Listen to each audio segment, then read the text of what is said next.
Él reina con autoridad en su trono celestial, rodeado de alabanza está. Alaba a Dios por su poder, no hay otro como Él.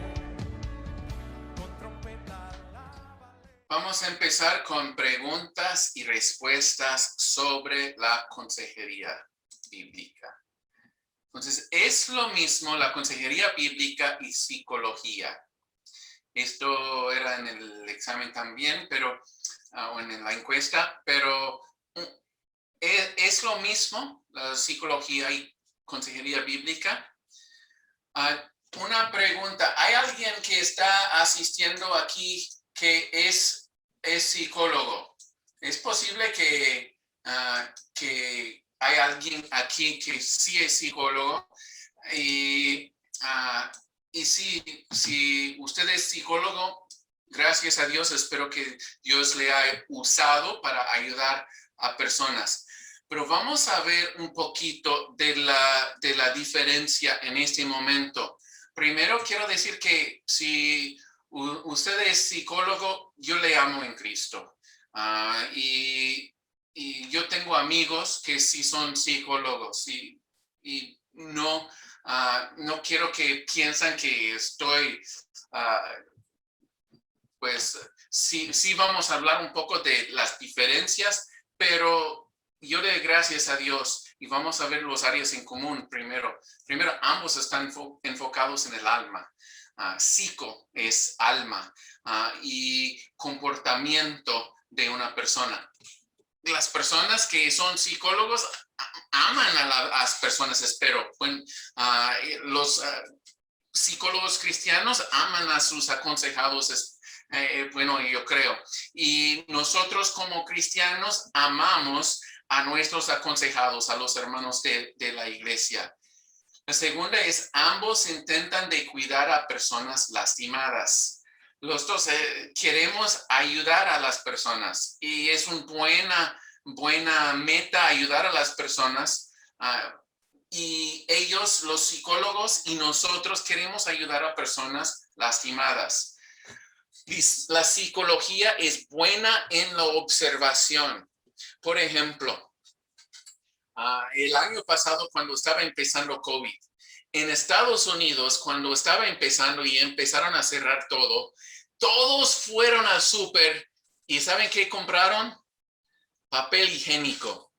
Y ellos estaban comprando todo y no se podía encontrar nada de papel en ninguna tienda. Todos estaban comprando todo. No hace mucho sentido que compran todo esto, pero eso es lo que hacía toda la gente. Y un psicólogo dijo, pues es que la gente lo que quiere hacer es piensan que todo está fuera de control. Y si pueden comprar algo, que saben que todos están comprando esto y quieren comprarlo para que puedan controlar algo. Como todo está fuera de control, si pueden comprar esto, se sienten como tienen el control. Y esto es algo, sí, tiene razón, posiblemente sí, eso es razón que muchos compran papel. Entonces, ellos son buenos en la observación, pero también hay diferencias entre psicología y consejería bíblica. Ahora, la base de la psicología o su autoridad es razonamiento humano. Ahora, de la consejería bíblica es la Biblia. La Biblia es nuestra base. Y esto es el fundamento, la diferencia. Nosotros estamos basados en la Biblia, por eso se llama consejería bíblica.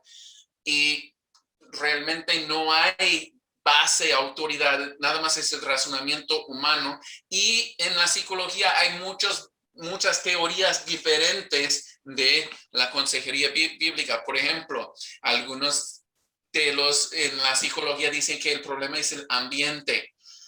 Que tenemos que sacar a la persona del ambiente, que es el ambiente que está causando el problema. Otros el comportamiento de una persona. Otros lo llaman una enfermedad, por ejemplo, un alcohólico. Un alcohólico, ¿por qué se llama alcohólico? Porque pusieron ese nombre como una enfermedad. Ahora, la Biblia lo llama pecado. Por ejemplo, un alcohólico en la Biblia se llama un borracho. Y es un pecado. El problema es el pecado, es el corazón.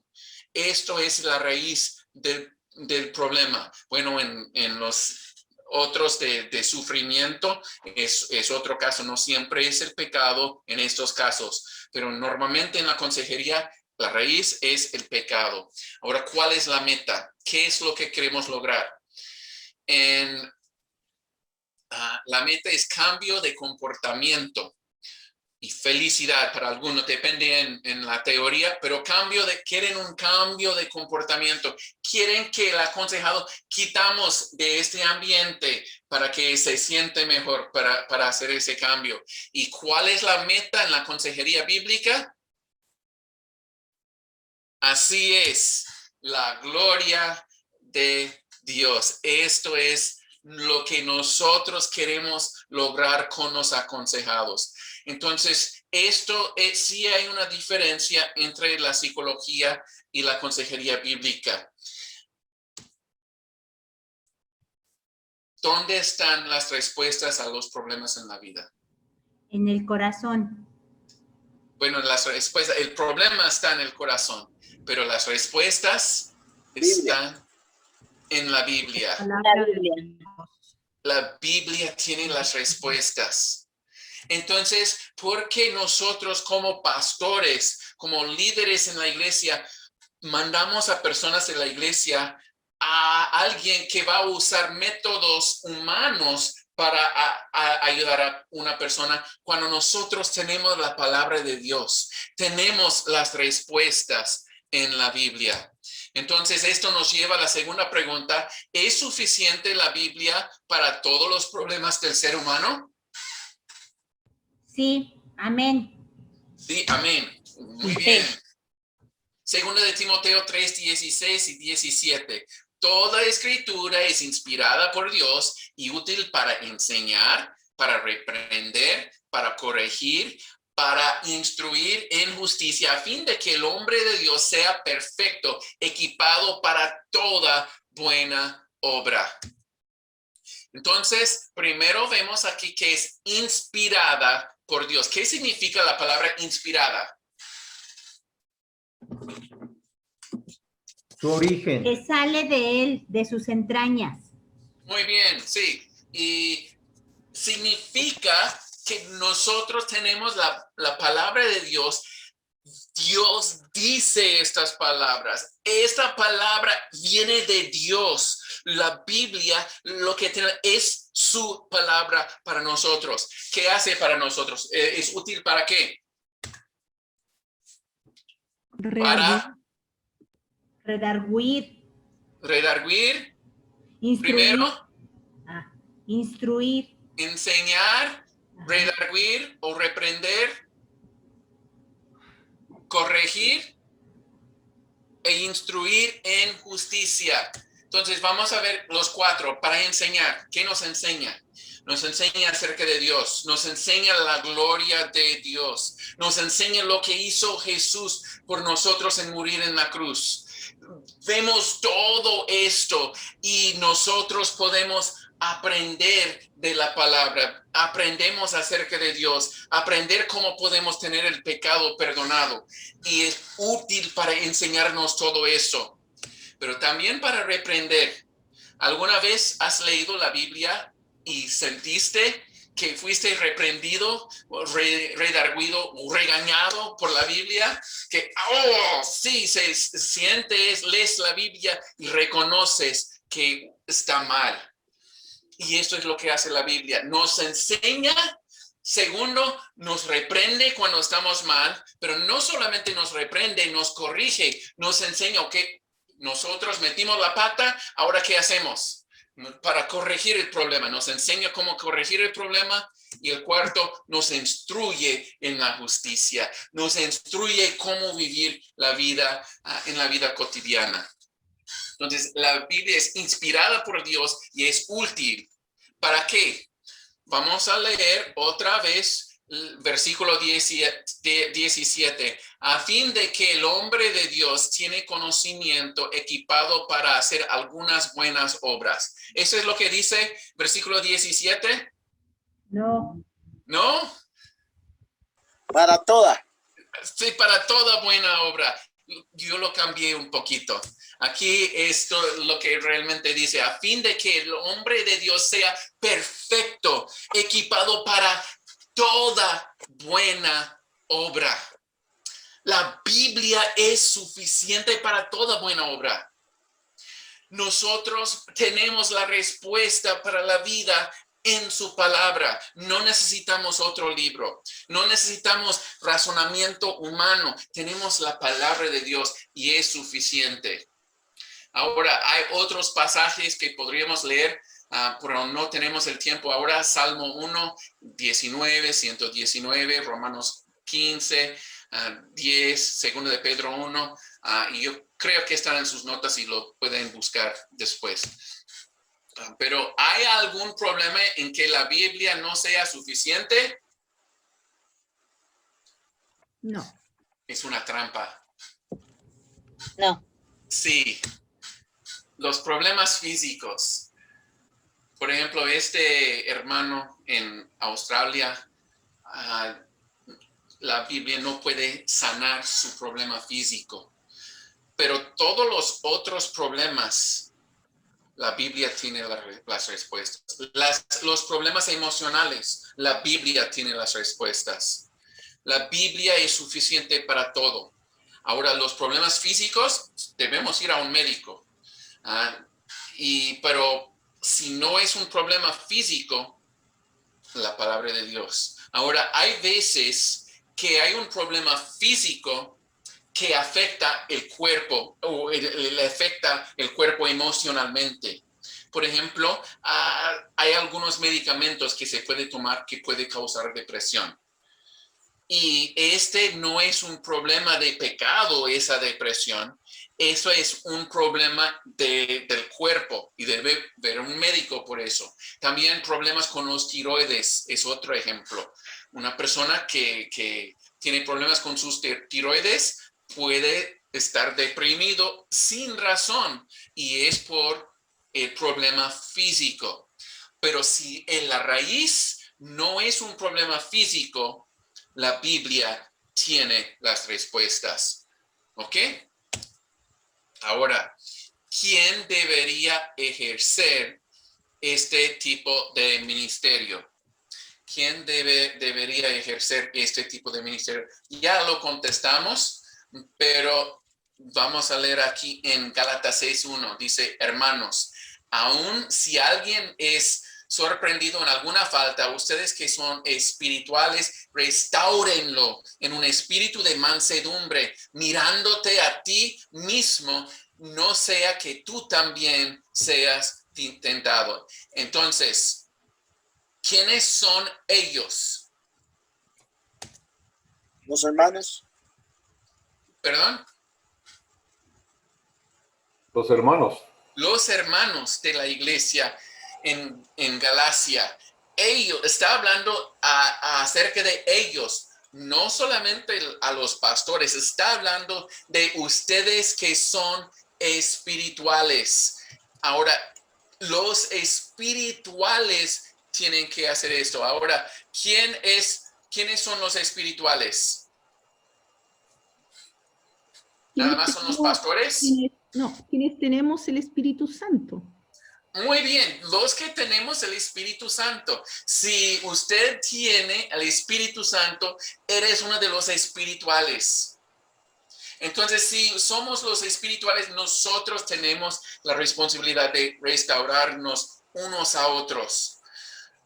Y es bueno que nosotros, cada uno en la iglesia, nos ayuda unos a otros. En la iglesia en México, hay hermanos en la iglesia que me han corregido a mí.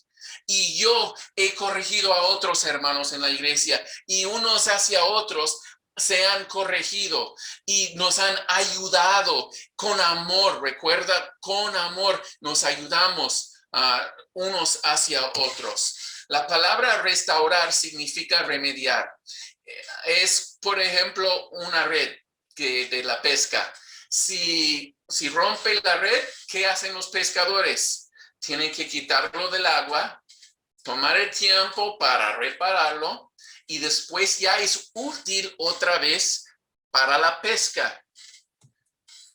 Si fractura un hueso, ¿qué tenemos que hacer? Vamos al médico. El médico pone los huesos en su lugar y después pone el yeso encima y tiene que dejar un tiempo para que sane. Esto es lo mismo que hacemos con la consejería bíblica. Cuando hay algún problema, ayudamos a la persona, a veces, no siempre, pero a veces, esta persona que tiene que venir al lado, posiblemente dejar el ministerio por un tiempo, no siempre, pero hay veces que sí, ayudamos a restaurar a esta persona para que sea útil otra vez y va al ministerio. Y esto es el trabajo en la iglesia, que nosotros, cada uno, nos ayudamos unos hacia otros en la consejería bíblica. Entonces, cada creyente debe practicar ese ministerio de consejería bíblica.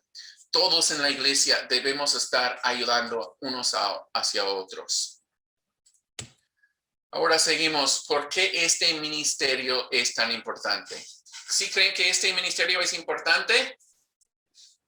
Pues espero que sí han visto esto, que es muy importante. Es discipulado, es ayudar a los hermanos crecer y cada uno podemos estar ayudándonos unos hacia otros. Colosenses 1:28 dice, a él nosotros proclamamos, amonestando a todos los hombres y enseñando a todos los hombres con toda sabiduría, a fin de poder presentar a todo hombre perfecto en Cristo. Queremos presentar a todos los hermanos de la iglesia perfectos en Cristo, amonestando a todos los hombres, enseñando a todos los hombres. Nosotros proclamamos, todos nosotros, y es el trabajo de todos. Y es un ministerio muy importante.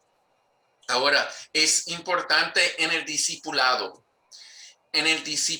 Porque el ministerio personal es un ingrediente, un ingrediente importante en el proceso de crecimiento hacia la madurez. Es muy importante esto para ayudarnos a crecer unos a otros.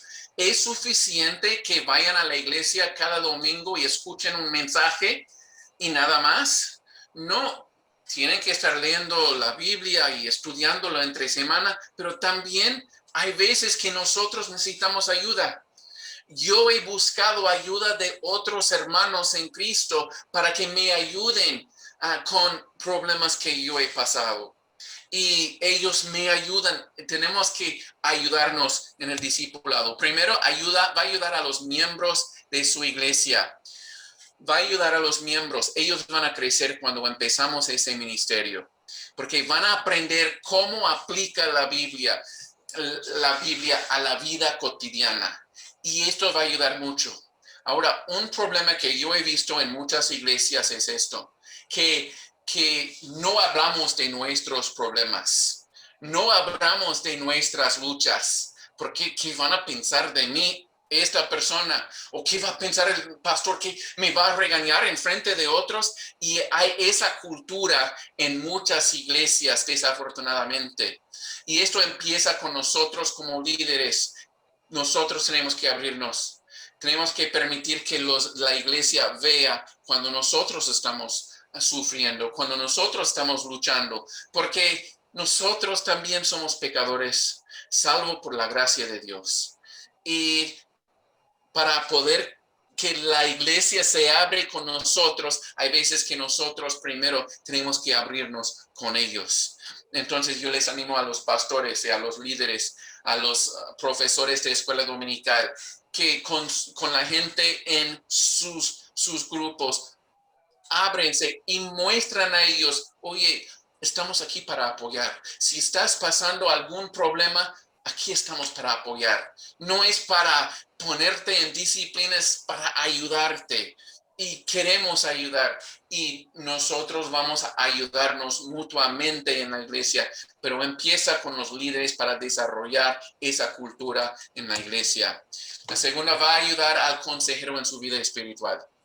Cuando nosotros aprendemos a dar consejería, primero nos ayuda a nosotros. Recuerda lo que dije en el principio, un buen consejero es primero un buen aconsejado. Y nosotros tenemos que entender la Biblia para aplicarlo a los hermanos de la iglesia y nosotros tenemos que poder aplicarlo a nuestras vidas también. Entonces, mientras estamos aprendiendo cómo ayudar a los otros, y sí vamos a compartir la grabación, sí vamos a compartirlo después, pero cuando nosotros estamos aprendiendo cómo aconsejar a otros, primero tenemos que ver cómo aplica esto a mi vida. Y por eso yo les he hecho esa pregunta después de las primeras 2 sesiones. ¿Qué es lo que yo necesito hacer para cambiar? Porque primero debemos ver cómo nos afecta a nosotros para poder después ayudar a los demás. Número 3, va a ayudar al pastor que pastoree mejor. Entonces, esto nos ayuda como pastores a ser mejores pastores.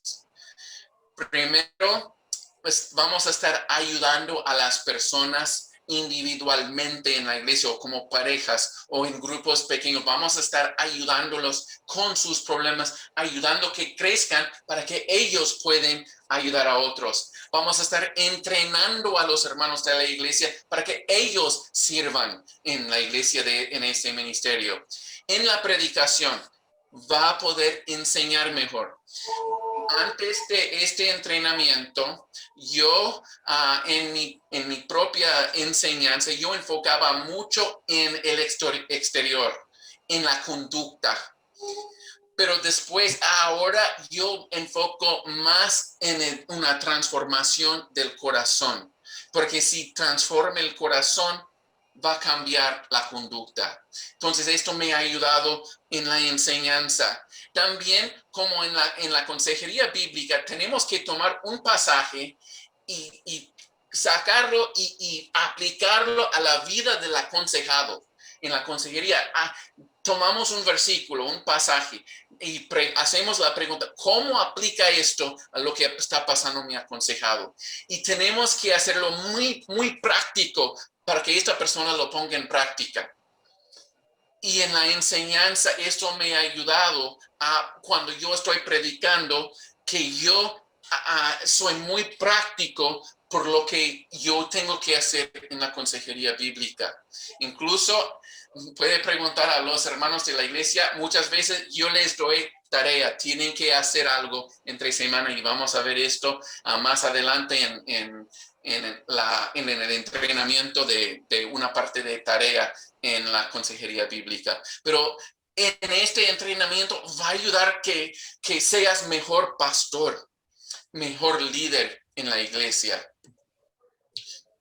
Próximo es en evangelismo. Va a tener oportunidades para evangelismo. Esto va a abrir puertas. En nuestra iglesia en México, como 80-90% de los aconsejados que yo tenía no eran de la iglesia, eran de la comunidad. Ellos vinieron para buscar ayuda. Ahora, esto yo no puedo darles consejería bíblica en ese momento. ¿Saben por qué? Porque ¿cómo puedo discipular a una persona que no sea creyente? Entonces, no puedo dar consejería bíblica a los que no son creyentes. Entonces, ¿qué voy a hacer? Voy a decir, disculpe, no eres creyente, no eres cristiano, no te puedo ayudar. No hacemos esto. Es una oportunidad para evangelismo. Es una gran herramienta para evangelismo. Nosotros al llegar a ese lugar en Tecámac, en el estado de México, de México, nosotros plantamos una iglesia. Antes de la iglesia empezamos un centro comunitario donde ofrecíamos consejería bíblica y toda la gente que venía no conocían a Cristo. Entonces, ¿qué hacemos? Ellos vienen para recibir ayuda, están lastimados, están pasando tiempos difíciles y la Biblia tiene las respuestas. Y ellos tienen un problema más grande que ese problema, su problema con Dios. Entonces, en la segunda sesión yo siempre compartía el evangelio y a veces tuve que compartirlo varias veces con ellos, porque no se puede dar consejería, porque no se puede discipular a un inconverso, pero sí podemos compartir el evangelio con ellos. Sí podemos conectar el evangelio con su problema que está pasando. Y esto es lo que tenemos que hacer. Y es tan importante para el discipulado también con el evangelismo de la iglesia. Puede ser una gran herramienta para evangelismo en la iglesia. Ahora, entonces, ¿qué significa este ministerio para usted y para su iglesia? Primero, debe continuar con el proceso de crecimiento espiritual de por vida. ¿Cuántos de ustedes ya llegaron a la madurez espiritual y ya no necesitan crecer más? ¿Yo soy el único? No es cierto, estoy mintiendo. Ustedes ya saben, como yo compartí una de mis luchas antes, ninguno de nosotros, todos vamos a estar creciendo siempre. Habrá veces que otros tienen que ayudarnos a nosotros también. Y esto es un proceso que va a tomar toda la vida. Debe estar preparado para ejercer un ministerio personal. Muchos pastores dicen, pero no tengo el tiempo. Es que yo predico los domingos y esta es mi consejería. Esto no es suficiente. Hay hermanos que necesitan tiempo enfocado. Nosotros podemos entrenar a otros para hacer eso. Usted debe mantener y permitir que otros respeten la confidencialidad. Cuando vienen para recibir ayuda, nosotros debemos mantener la confidencialidad. No debemos decir a los otros, ¿sabes lo que pasó con Mario? Él hizo eso. Y no podemos compartir con otros. Ahora, ¿siempre mantenemos la confidencialidad en la consejería bíblica? Hay veces que sí compartimos lo que una persona nos dice en la consejería. Sí. Sí, muy bien. ¿Cuándo? Cuando está en riesgo la vida de una persona, por ejemplo, o alguna situación parecida. Muy bien, muy bien. A veces cuando es un menor de edad también. Ok, muy bien. Son varias razones. Cuando hay implicaciones legales también. ¿Cómo? Cuando puede haber implicaciones judiciales o legales también. Así es, muy bien. O cuando se necesite otro consejo también. Muy bien. Hay veces que yo como consejero necesito consejería para ayudar a mi aconsejado.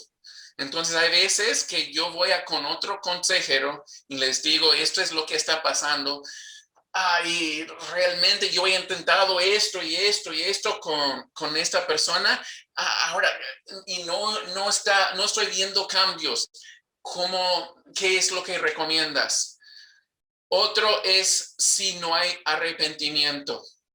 Si el hermano de la iglesia no quiere arrepentirse y sigue en el pecado, esto significa que tenemos que empezar el proceso de disciplina en la iglesia. Ahora, no comparto nada de esto si está arrepentido, si ya está cambiando, no voy a compartir con la iglesia. Pero si no hay cambios, entonces necesitamos seguir con el proceso de disciplina en la iglesia. También, como dijeron, de menores de edad, también si una persona está en peligro, posiblemente si hay asuntos legales, hay varias razones. Entonces, no tenemos confidencialidad como al 100%. Normalmente no compartimos, pero sí hay veces que tenemos que compartir. Usted debe apoyar a otros, incluyendo a los líderes de su iglesia que hacen y enseñan ese tipo de ministerio dirigido a las personas. Y yo animo a los que están aquí, que no son los líderes de la iglesia, que aprende también porque sus pastores van a necesitar ayuda. Esto es un gran ministerio, pero sí toma mucho tiempo, mucho esfuerzo y necesita apoyo el pastor, los líderes para hacer ese ministerio. ¿Qué aprendiste de la consejería bíblica de esta sesión? Entonces, otra vez, como digo, siempre hacemos esa pregunta, ¿qué aprendiste de esta sesión? Quiero que anote algo que aprendiste. La próxima pregunta es, ¿qué puedes aplicar a tu propia vida de esta sesión?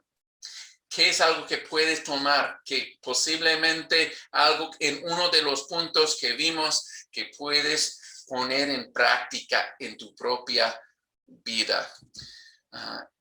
Entonces, alguien puso discipulado, muy bien. Posiblemente lo que aprendieron y que necesitan hacer es empezar este ministerio en su iglesia.